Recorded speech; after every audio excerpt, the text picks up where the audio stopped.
নমস্কার বন্ধুরা, SD tutorial চ্যানেলের পক্ষ থেকে আপনাদের সকলকে জানাই সুস্বাগতম। আজকে আমরা শিখব মাইক্রোসফট অফিস ওয়ার্ডের প্রথম ক্লাস। মাইক্রোসফট অফিস ওয়ার্ডে হোম ট্যাবের মধ্যে যে সমস্ত অপশনগুলো থাকে সেই সমস্ত অপশনগুলো আমরা কিভাবে ব্যবহার করব সেই সম্বন্ধে আজকের ভিডিওতে আমরা জানার চেষ্টা করব। তো একদম সহজ সরল ভাষায় আপনাদের বোঝাবো মাইক্রোসফট ওয়ার্ডটা কিভাবে ব্যবহার করতে হয়। আশা করি সবাই বুঝতে পারবেন। আমাদের চ্যানেলে যদি আপনারা প্রথমবার ভিজিট করে থাকেন, আমাদের চ্যানেলটিকে সাবস্ক্রাইব করে অল নোটিফিকেশন অন করে রাখবেন। আমরা এরকমই নিত্য নতুন টিউটোরিয়াল এনে থাকি। তো চলুন শুরু করা যাক।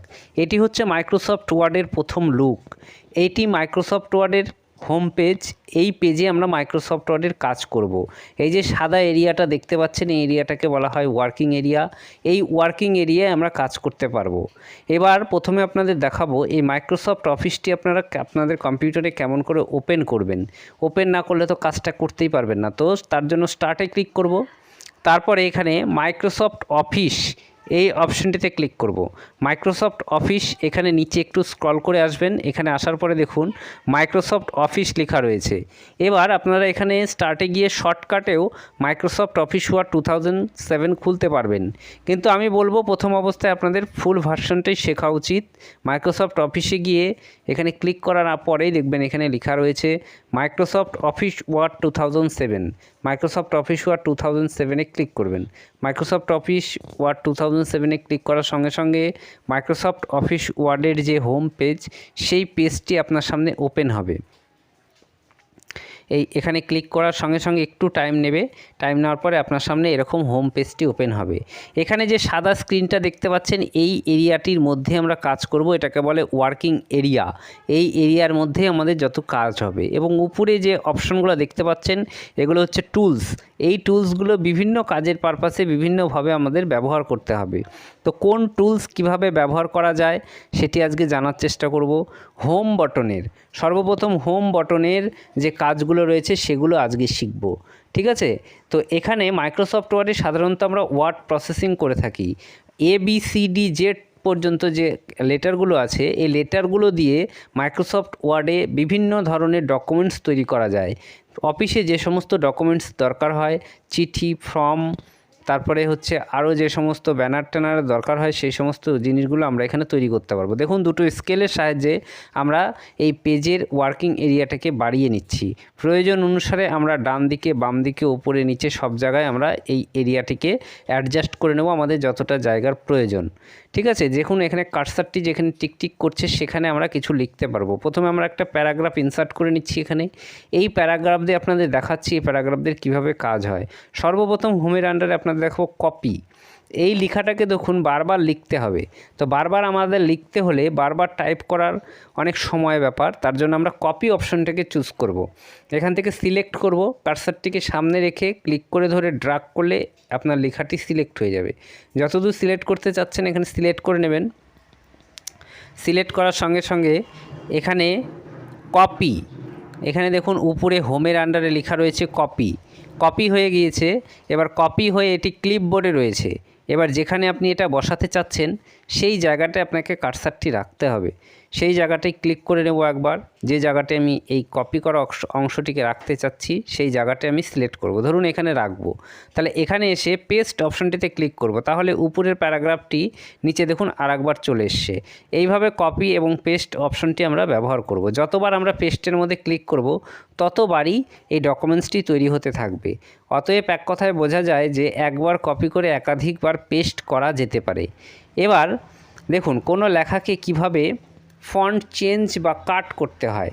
দেখুন এই প্যারাগ্রাফটাকে সিলেক্ট করলাম, প্যারাগ্রাফটাকে সিলেক্ট করার সঙ্গে সঙ্গে কাট করলাম, সেখান থেকে অন্য কোনো এরিয়ায় মুভ করে দিচ্ছি। নিচে দেখুন এই লেখাটাকে মুভ করছি। এখানে দেখুন ওখান থেকে কাট হয়ে নিচে চলে এসছে। তার মানে ওই জায়গাটায় আর ডকুমেন্টসটা নেই। কপি করলে ডকুমেন্টসের সংখ্যা বাড়ছে, কিন্তু কাট করলে সে যেখান থেকে মুভ হয়ে আর এক জায়গায় ডকুমেন্টসটি চলে আসছে। এইভাবে আমরা কপি, কাট, পেস্টের ব্যবহার করতে পারবো। এরপরে দেখুন পরবর্তী অপশনগুলো আপনাদের দেখাই। এই প্যারাগ্রাফটি সিলেক্ট করলাম। এখানে দেখুন ফন্ট চেঞ্জ। এখানে অনেক ধরনের ফন্ট রয়েছে। যে ফন্টটি আমাদের প্রয়োজন সে ফন্টটি এখানে ক্লিক করব। সেই ফন্টটি আমরা এখানে ব্যবহার করতে পারবো। এখানে দেখুন ফন্ট সাইজ এখানে 11 করা আছে। এখান থেকে আমি ফন্ট সাইজটিকেও চেঞ্জ করতে পারবো। প্রয়োজন অনুসারে এখান থেকে চেঞ্জ করব। এছাড়াও পাশে ইনক্রিজ এবং ডিসক্রিজ বলে অপশন রয়েছে, এই পাশে গিয়ে ইনক্রিজ এবং ডিসক্রিজও এখান থেকে করতে পারবো। আমাদের প্রয়োজন অনুসারে আমরা এখান থেকে অ্যাডজাস্ট করে নেব কত বড় সাইজটি আমি রাখতে চাচ্ছি।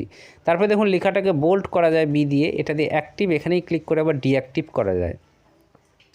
এরপরে দেখুন ইটালিক, লেখাগুলোকে একটু অ্যাঙ্গেল করার জন্য আমরা ইটালিক অপশনটিকে ব্যবহার করব। এরপরে রয়েছে আন্ডারলাইন, কোনো লেখাকে আন্ডারলাইন করার জন্য আন্ডারলাইন অপশনটিকে সিলেক্ট করতে হয়।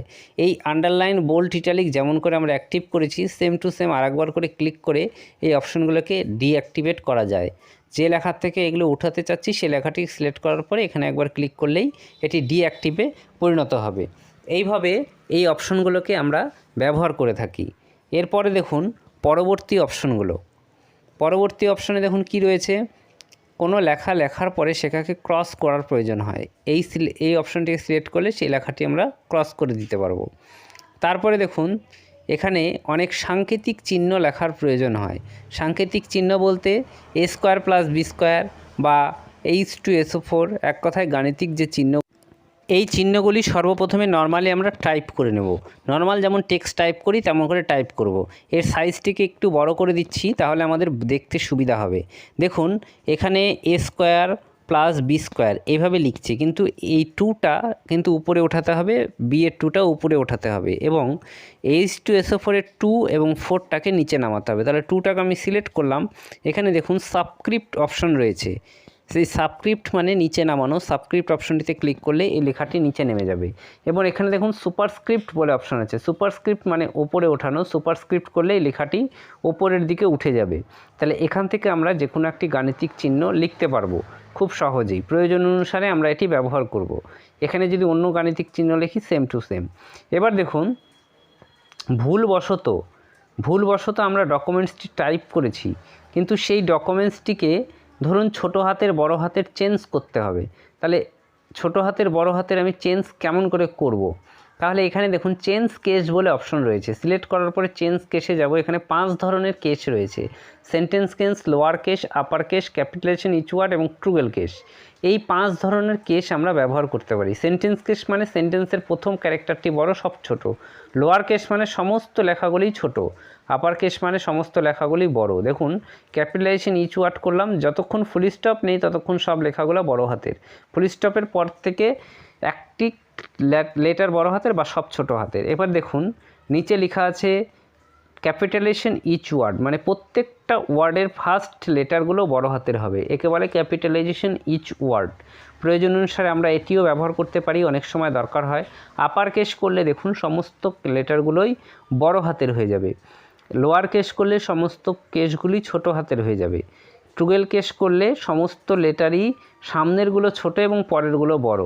এটি সবসময় সাপোর্ট করে না, তাই সমস্ত টেক্সটে এটি অ্যাক্টিভেট করা যায় না। যেগুলোতে অ্যাক্টিভেট করা যাবে সেগুলোতে আমরা এগুলোকে ব্যবহার করব। এরপরে দেখুন সেন্টেন্স কেসই আমাদের বেশিরভাগ ব্যবহৃত হয় এবং ক্যাপিটালাইজেশন ইচ ওয়ার্ড এগুলোই সাধারণত আমরা ব্যবহার করে থাকি। তারপরে কি কাজ রয়েছে? তারপরে দেখুন এখানে রয়েছে কালার ফরম্যাটিং, ক্লিয়ার ফরম্যাটিং। কোনো লেখাকে লিখেছি, লেখার পরে সেই লেখাটি আগের ফরম্যাটে ফিরে যেতে চাচ্ছি, তখন সেই লেখাটাকে সিলেক্ট করে এখানে ক্লিয়ার ফরম্যাট করব। তাহলে আগের ফরম্যাটে আবার পুনরায় আমরা রিটার্ন করতে পারবো, যেমন আগে ছিল তেমন চলে যেতে পারবো। ঠিক আছে, একে বলে ক্লিয়ার ফরম্যাটিং। ক্লিয়ার ফরম্যাটিং এভাবে করতে পারি। এরপরে ফিল কালার, দেখুন টেক্সট হাইলাইট কালার, কোনো লেখাকে আমাদের অনেক সময় হাইলাইট করতে হয়, তাহলে সেই লেখাটাকে সিলেক্ট করার পরে এখানে দেখুন হাইলাইট টেক্সট কালার বলে অপশন আছে, এখানে ক্লিক করলে সেই লাইনটিকে হাইলাইট করে আমরা দেখতে পারবো। ঠিক আছে, এই দেখুন এই লাইনটি হাইলাইট হয়েছে, এই লাইনটিকে আমরা চট করে আমাদের চোখে পড়ছে। এইভাবে টেক্সট হাইলাইট আমরা এখান থেকে করতে পারি। ঠিক আছে, এরপরে দেখুন কি অপশন দেখানো যায়। এরপরে দেখুন পরের স্টেপে কি কাজ হচ্ছে। এখানে আমি প্যারাগ্রাফটাকে প্রথমে সিলেক্ট করছি, এই প্যারাগ্রাফটি প্রথমে সিলেক্ট করে নিই। আপনারা মনে রাখবেন যে কোনো কাজ করার আগে প্যারাগ্রাফটাকে সিলেক্ট করার প্রয়োজন আছে।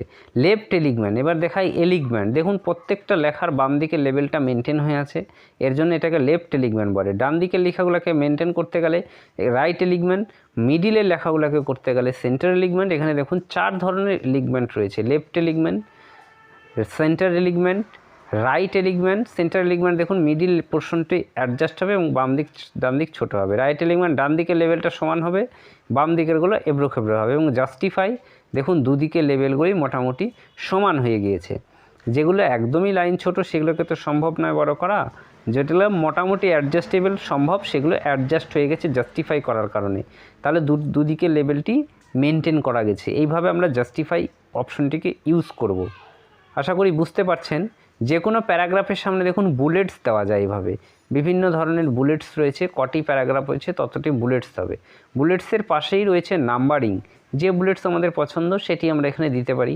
বুলেটসের পাশেই রয়েছে নাম্বারিং, এখানে বিভিন্ন প্যাটার্নের নাম্বারিং রয়েছে। যে নাম্বারের প্যাটার্ন আমাদের দরকার সেই প্যাটার্নটি এখান থেকে সিলেক্ট করতে পারি, সেই প্যাটার্নটি এখান থেকে হয়ে যাবে। এরপরে দেখুন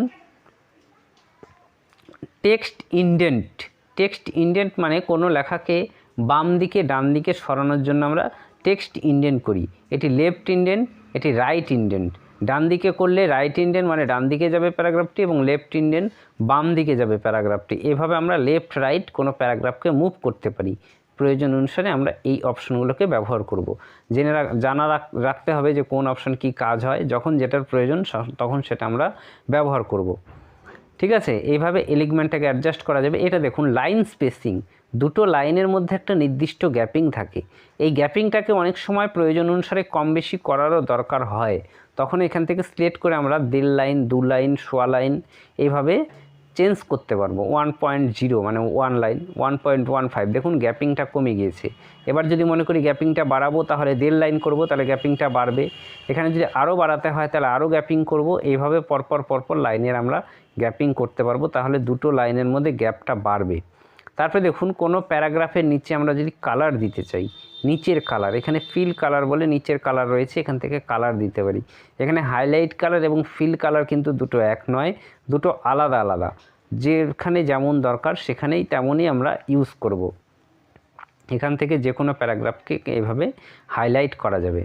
ঠিক আছে, এখান থেকে দেখুন বর্ডার দেওয়া যায়। বর্ডার বিভিন্ন ধরনের দেওয়া যায়, top border, button border, left border, right border. প্রত্যেকটি বর্ডার আলাদা আলাদাভাবে আমরা অ্যাক্টিভেট করতে পারি, আলাদা আলাদাভাবে এটিকে উঠিয়েও দিতে পারি, এবং একসঙ্গে সমস্ত বর্ডারও আমরা অ্যাক্টিভেট করতে পারি। একটা প্যারাগ্রাফকে সিলেক্ট করে অল বর্ডার করলে সেই প্যারাগ্রাফের চারিদিক দিয়ে বর্ডার হয়ে যাবে। যদি লেফট করি তাহলে বামে হবে, রাইট করলে ডান দিকে হবে, এবং আপে করলে উপরে হবে, এবং চারিদিকে করলে এটি চারিদিকেই বর্ডারে পরিণত হবে। এইভাবে কোনো প্যারাগ্রাফকে আমরা বর্ডার দিতে পারি। ঠিক আছে, এরপরে দেখুন পরের অপশন কি আছে। পরে যে কোনো একটা প্যারাগ্রাফটাকে সিলেক্ট করছি, এখানে দেখুন কয়েকটি আমি নাম টাইপ করে নিয়েছি। এখানে শর্টিং কিভাবে করতে হয় দেখেছেন, অ্যাসেন্ডিং এবং ডিসেন্ডিংভাবে শর্টিং করা যায়, মানে এ থেকে জেড এবং জেড থেকে এ। এই নামগুলোকে এ থেকে জেড অবধি আমি শর্টিং করলাম। এবার একে বলে অ্যাসেন্ডিং অর্ডার, মানে এ থেকে জেড। এটাকে ডিসেন্ডিং যদি করি, ডিসেন্ডিং করলে এটা জেড থেকে এ, এইভাবে এটি শর্টিং হয়ে যাবে। এইভাবে যে কোনো প্যারাগ্রাফকে আমরা শর্টিং করতে পারি। সেম টু সেমভাবে আমরা নাম্বারিংকেও শর্টিং করতে পারি। অনেক পরীক্ষার এক্সাম হলে এই নাম্বারিং অনুযায়ী সিট নাম্বার বসানো হয়। এখানে দেখুন অ্যাসেন্ডিং করলে ছোটোর থেকে বড় 1 থেকে 100 এইভাবে পরপর যাবে, এবং ডিসেন্ডিং করলে বড়োর থেকে ছোট এইভাবে পরপর সিরিয়ালি সাজবে। তাহলে ডিসেন্ডিং করলে দেখুন উল্টো হয়ে যাচ্ছে, এবং অ্যাসেন্ডিং করলে 1 থেকে 0 যাচ্ছে। তো এই পর্যন্তই। ভিডিও অনেক বড় হওয়ার কারণে আর বানালাম না। ভালো লাগলে সাবস্ক্রাইব করে অল নোটিফিকেশন অন করে রাখবেন।